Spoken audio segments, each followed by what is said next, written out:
അത്യുന്നതന്റെ മറവിൽ വസിക്കുകയും സർവശക്തന്റെ നിഴലിൻ കീഴിൽ പാർക്കുകയും ചെയ്യുന്നവൻ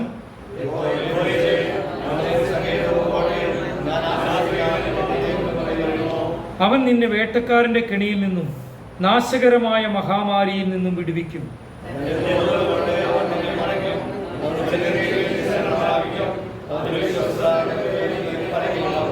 രാത്രിയിലെ ഭയത്തെയും പകൽ പറക്കുന്ന അസ്ത്രത്തെയും ഇരുട്ടിൽ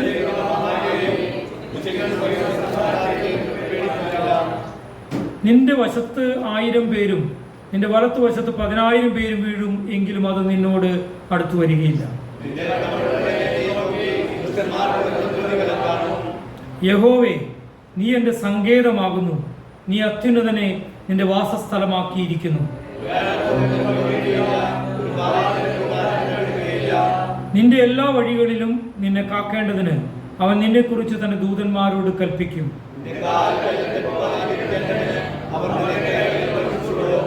സിംഹത്തിന്റെ മേലും അണലിമേലും നീ ചവിട്ടും, ബാലസിംഹത്തെയും പെരുമ്പാമ്പിനെയും നീ മേധിച്ചു കളയും.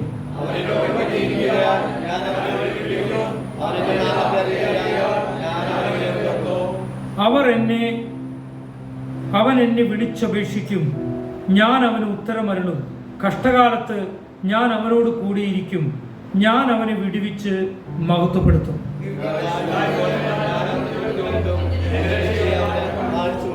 നമ്മുടെ കരമേൽ കർത്താവിനെ സ്തുതിക്കാം. ഹല്ലേലൂയ. എല്ലാവർക്കും സ്വസ്ഥാനത്തിരിക്കാം. ഒരു വാക്യത്തിൽ നിന്നാണ് ഇന്ന് സംസാരിക്കാനായിട്ട് ദൈവത്തിൻ്റെ കൃപയിൽ ഞാൻ ആശ്രയിക്കുന്നത്. അത് 14-ാമത്തെ വാക്യമാണ്. ഒരിക്കൽ കൂടെ ആ വാക്യം ആർക്കെങ്കിലും ഒന്ന് വായിക്കാം. അവനോട് പറ്റിയിരിക്കാൻ ഞാൻ അവനെ വിടുവിക്കും, അവൻ എന്റെ നാമത്തെ അറിയിക്കാൻ ഞാൻ അവനെ ഉയർത്തും. Price the Lord. 2 കാര്യങ്ങളാണ് ആ സങ്കീർത്തനത്തിൽ ശക്തമായിട്ട് ആ വാക്യത്തിൽ പറയുന്നത്. അവൻ എന്നോട് പറ്റിയിരിക്കുക. Praise the Lord. 2-ാമത്തെ കാര്യം, അവൻ എൻ്റെ നാമം അറിയുക.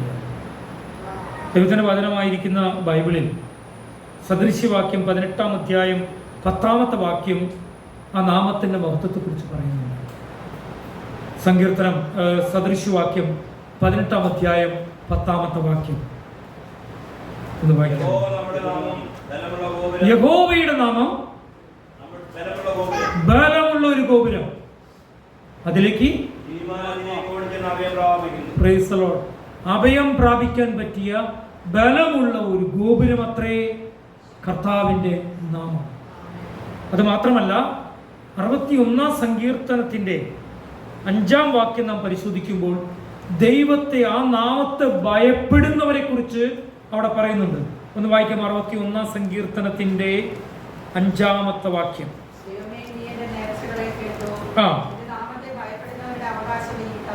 കണ്ടോ, നാമത്തെ ഭയപ്പെടുന്നവർക്ക് അവകാശമുണ്ട്.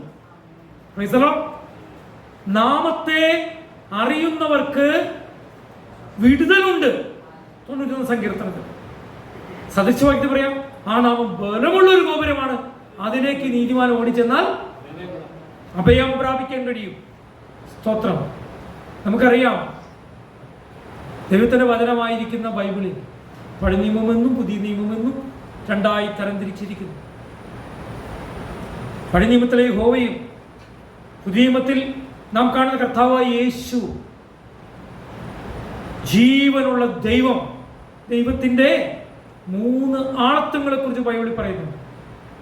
ഒന്ന്, പിതാവായ ദൈവം, സ്നേഹവാനായ ദൈവം. 2, വചനമായിരിക്കുന്ന മനുഷ്യനായി അവതരിച്ച പുത്രനായ ദൈവം. 3, നമ്മെ സഹായിക്കുന്ന, നമ്മോടുകൂടെ അന്ത്യം വരെ ഇരിക്കുന്ന, ആ സൃഷ്ടികർമ്മത്തിൽ സൃഷ്ടാവിൻ്റെ സ്ഥാനത്ത് പ്രവർത്തിച്ചതായിരിക്കുന്ന പരിശുദ്ധാത്മാവായ ദൈവം. ഹല്ലേലൂയ.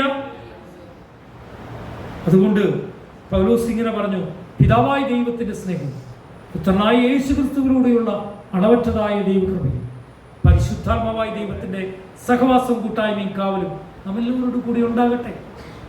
Price the Lord.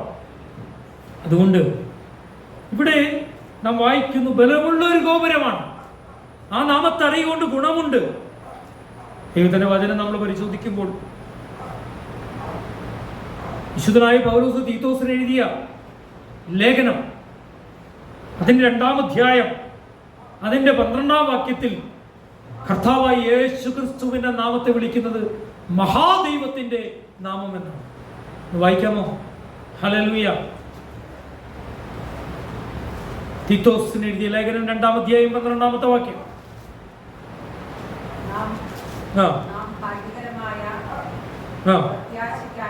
നാം ഭാഗ്യകരമായ പ്രത്യാശയ്ക്കായിട്ടും മഹാദൈവവും നമ്മുടെ രക്ഷിതാവുമായ യേശു ക്രിസ്തുവിന്റെ തേജസ്സിന്റെ പ്രത്യക്ഷതയ്ക്കായിട്ട്. യേശു ക്രിസ്തു നമ്മുടെ രക്ഷകനും മഹാദൈവവുമാണെന്ന് ദൈവവചനത്തിൽ രേഖപ്പെടുത്തിയിരിക്കുകയാണ്. ഹല്ലേലൂയ. ഇനി അപ്പോസ്തല പ്രവൃത്തി 4-ാം അധ്യായത്തിന്റെ 12-ാമത്തെ വാക്യത്തിൽ ആ നാമത്തിന്റെ 2 പ്രത്യേകതകളാണ് എഴുതിയിരിക്കുന്നത്. ഇത് വായിക്കാമോ? 4:12 കാണാപ്പാടം അറിയേണ്ട ഒരു വാക്യമാണ്. കേൾക്കണം. മറ്റൊരുത്തനിൽ രക്ഷയില്ല. നാം രക്ഷിക്കപ്പെടുവാൻ ആകാശത്തിന്റെ കീഴിൽ മനുഷ്യരുടെ ഇടയിൽ. ഇവിടെ പ്രത്യേകത അനേക നാമങ്ങളിൽ ഒരു നാമമല്ല, ഏകനാമം. ആ നാമത്തിന്റെ തന്നെ പ്രത്യേകതയെ കുറിച്ച് പറയാം. വിശിഷ്ടമായ നാമം, വളരെ ശക്തമായ നാമം, അതുല്യമായ നാമം. എന്തിനു വേണ്ടിയുള്ള നാമം? മനുഷ്യരുടെ. അപ്പൊ രക്ഷ യേശു ക്രിസ്തുവിലൂടെ മാത്രം. യേശുവിന്റെ നാമം എന്ന് പറയുന്നത് മറ്റൊരു നാമവും പോലെയല്ല. Price the Lord. ഹല്ലേലൂയ. ഇനി നാം 2 യോഹന്നാൻ എഴുതിയ ലേഖനം 2 യോഹന്നാൻ 9-ാമത്തെ വാക്യം ഒന്ന് വായിക്കാമോ?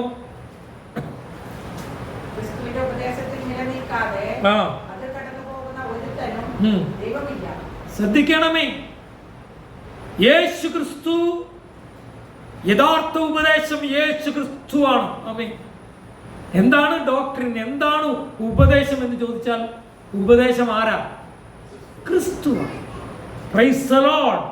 1 കൊരിന്ത്യർ 3-ാം അധ്യായം 11-ാമത്തെ വാക്യം വായിച്ചാൽ നമുക്ക് അടിസ്ഥാനമായിരിക്കുന്നവൻ യേശു ക്രിസ്തു. ഒന്ന് വായിച്ചു.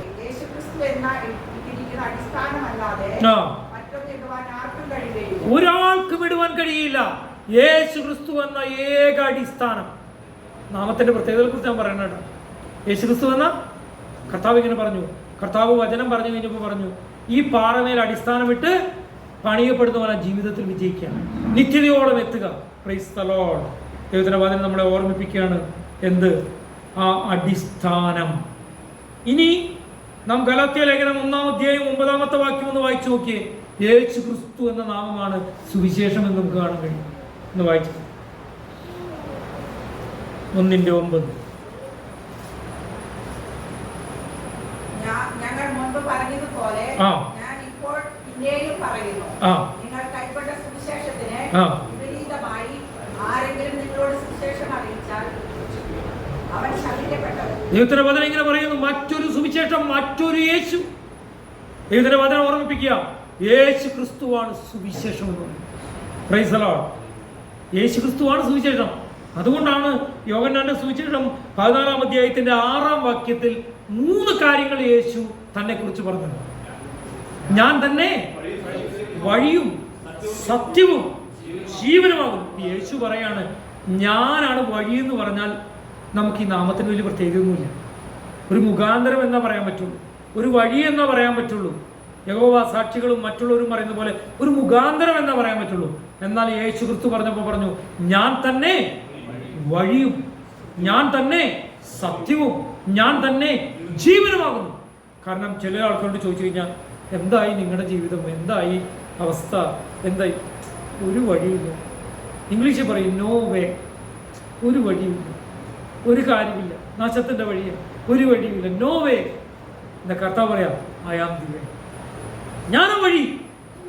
ഏത് കടുംചുവപ്പായ പാപത്തിനെയും മഞ്ഞുപോലെ വെളുപ്പിക്കാൻ, ഏത് തകർന്ന സാഹചര്യത്തെയും പണിതുയർത്തുവാൻ, ഏത് കൂടിച്ചേരാൻ കഴിയാത്ത എല്ലുകളെയും ഒന്നിപ്പിച്ച് ഒരു സൈന്യമായി എഴുന്നേൽപ്പിക്കാൻ കഴിയുന്ന കർത്താവിന്റെ നാമം.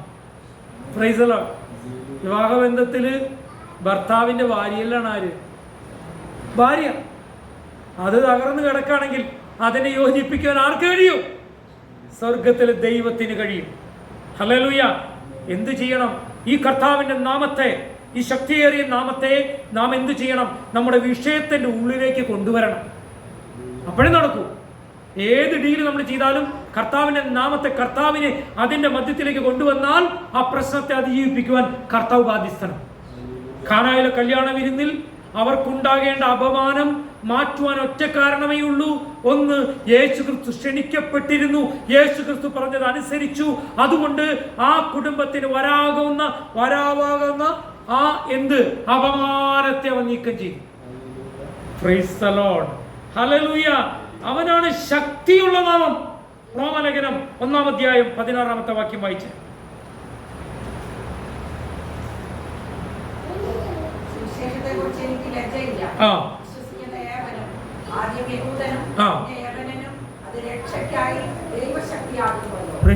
നിങ്ങൾ ചിന്തിക്കണമേ, രക്ഷയ്ക്കായുള്ള ദൈവത്തിന്റെ ശക്തി. രക്ഷയ്ക്കായുള്ള ദൈവത്തിന്റെ ശക്തി. വിശുദ്ധനായ പൗലോസിനോട് പൗലോസ് ഇങ്ങനെ പറയും, താൻ രോഗബാധിതനോ ബലക്ഷയമുള്ളവനായപ്പോൾ കർത്താവ് പറഞ്ഞ എങ്ങനെയാണ്? എന്തു മതി? കൃപ. നമുക്കൊന്ന് വായിക്കാം. 2 കൊരിന്ത്യർ അതോ 12 മുമ്പാണോ ഒന്ന് വായിക്കാം. ആ കൃപ മതി. ആ വാക്യം തന്നെയൊക്കെ.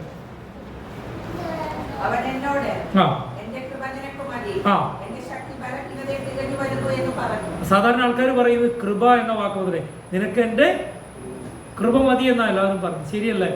പക്ഷേ അതിൻ്റെ താഴെ വായിക്കുമ്പോൾ മനസ്സിലാവും, നിന്റെ ബലഹീനതയിൽ എൻ്റെ ശക്തിയാണ് പ്രവഹിക്കാൻ പോകുന്നത്. കേട്ടോ? ഏത് ബലഹീനനെയും ശക്തീകരിക്കുന്ന ദൈവമാണ് നമ്മുടെ ദൈവം. അതാ വാക്യത്തിൻ്റെ അർത്ഥം. ശക്തിയില്ല എന്ന് പറയുന്ന ആരെങ്കിലും, ബലഹീനൻ എന്ന് പറയുന്ന ആരെങ്കിലും, അതുകൊണ്ടാണ് പാട്ടുകാരെങ്കിലും ഇവിടെ ബലഹീനനെന്നു ഞാൻ കരുതിയ അന്നാളിലവ എന്നോട് ചൊല്ലി.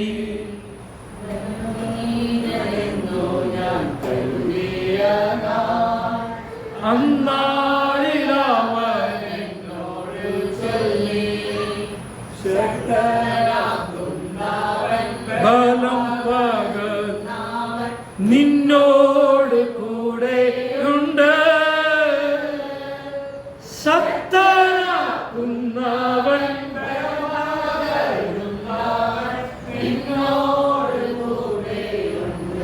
ഒരു കാര്യം കൂടി ബൈബിൾ ഇങ്ങനെ പറയുന്നു. അതായത് കൊലോസ്യ ലേഖനം 1-ാം അധ്യായം 27-ാമത്തെ വാക്യം. കൊലോസ്യ ലേഖനത്തിൽ ദൈവത്തിന്റെ മഹത്വത്തെക്കുറിച്ച് പറയുന്ന അനേക ഭാഗങ്ങളുണ്ട്. എന്നാൽ 1:27 അത്ഭുതകരമായിട്ടൊരു മറ്റു കാര്യം നമ്മോട് പറയും. ഒന്ന് വായിക്കാമോ? അവരോട് ജാതികളുടെ ഇടയിൽ മർമ്മത്തിന്റെ മഹിമാധനം എന്തെന്ന് അറിയിപ്പാൻ ദൈവത്തിന് ഇഷ്ടമായി. ആ മർമ്മം മഹത്വത്തിന്റെ പ്രത്യാശയായ ക്രിസ്തു നിങ്ങളിൽ ഇരിക്കുന്നു എന്നുള്ളത് തന്നെ. Price the Lord. അനേക ദൈവിക മർമ്മങ്ങളെ കുറിച്ച് ബൈബിളിൽ പറയുന്നുണ്ട്. അതിലൊരു വലിയ മർമ്മം എന്ന് പറയുന്നത് എന്താണ്? മഹത്വത്തിന്റെ പ്രത്യാശയായിരിക്കുന്നവൻ നിങ്ങളുടെ ഉള്ളിലിരിക്കുന്നു. ചെറിയ ആഴത്തിലല്ല, അത് വലിയ ആഴത്തിലേക്ക് പോകുന്നതാണ്. അത് കാണേണ്ടവന് കാണുമ്പോഴേ നമുക്കത് ബോധ്യമാകും.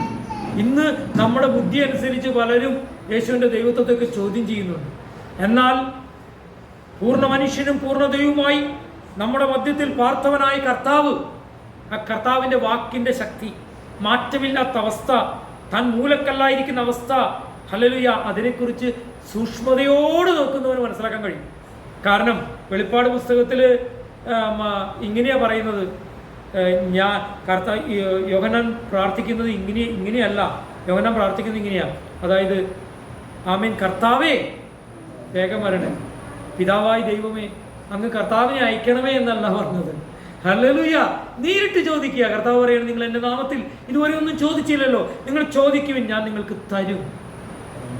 നിങ്ങൾ എൻ്റെ പിതാവിനോട് ചോദിക്കുവിൻ, എൻ്റെ നാമത്തിൽ ചോദിക്കുവിൻ, എന്നോട് ചോദിക്കുവിൻ, ഞാൻ നിങ്ങൾക്ക് തരും. ഹല്ലേലൂയ. ആ കർത്താവിൻ്റെ നാമം അത് ബലമുള്ള ഒരു ഗോപുരമാണ്. അതിലേക്ക് ഓടിച്ചെന്ന് അഭയം പ്രാപിക്കുന്നവൻ ഭാഗ്യവാൻ. ഭാഗ്യവാൻ എന്ന മലയാള പദം യഥാർത്ഥ ട്രാൻസ്ലേഷൻ അല്ല.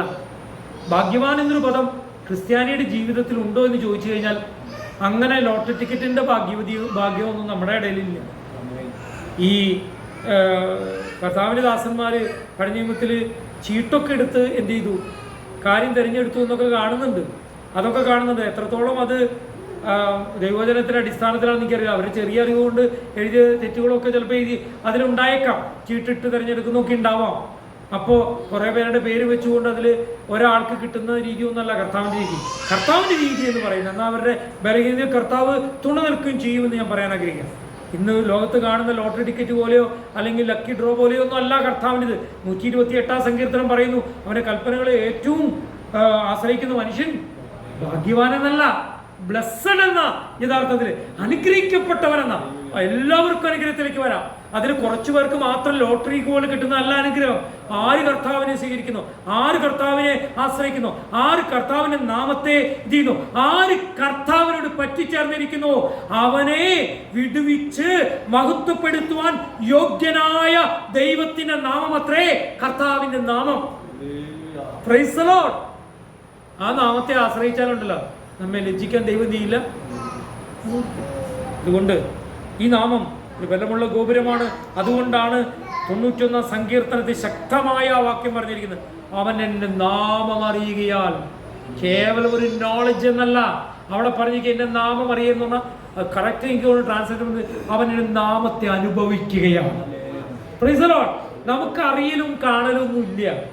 പണ്ട് കത്തോലിക്കനായിരിക്കുമ്പോൾ ഞാൻ കുർബാന കാണുമായിരുന്നു. എന്നാൽ ഇവിടെ വന്നിരിക്കുന്നത് കാണാനല്ല, നാം അനുഭവിച്ച് നാം ആരാധിപ്പാൻ തക്കവണ്ണം ദൈവം നമ്മെ ആക്കി വെച്ചിരിക്കുന്നത്. ഹല്ലേലൂയ. അതുകൊണ്ട് ആ നാമത്തിന്റെ ശക്തി മനസ്സിലാക്കിക്കൊണ്ട് മറ്റൊരു ദൈവമില്ല, മറ്റൊരു നാമമില്ല, മറ്റൊരു രക്ഷയില്ല, മറ്റൊരു ഉപദേശമില്ല, മറ്റൊരു അടിസ്ഥാനമില്ല, മറ്റൊരു സുവിശേഷമില്ല, മറ്റൊരു വഴിയില്ല, മറ്റൊരു ശക്തിയില്ല, മറ്റൊരു മൂലക്കല്ലില്ല, മറ്റൊരു പ്രത്യാശയും സത്യവും. അവന്റെ നാമം ബലമുള്ള ഗോപുരം. അവിടെയാണ് നമ്മൾ കൂടെ വന്നിരിക്കുന്നത്. നമുക്കെല്ലാം ദൈവസന്നിധിയിൽ എഴുന്നേറ്റ് പാടി കർത്താവിനെ മഹത്വപ്പെടുത്താനുള്ള ദൈവത്തിൻ സ്നേഹം എത്ര മനോഹരമേ. ഓ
Dame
ദൈവം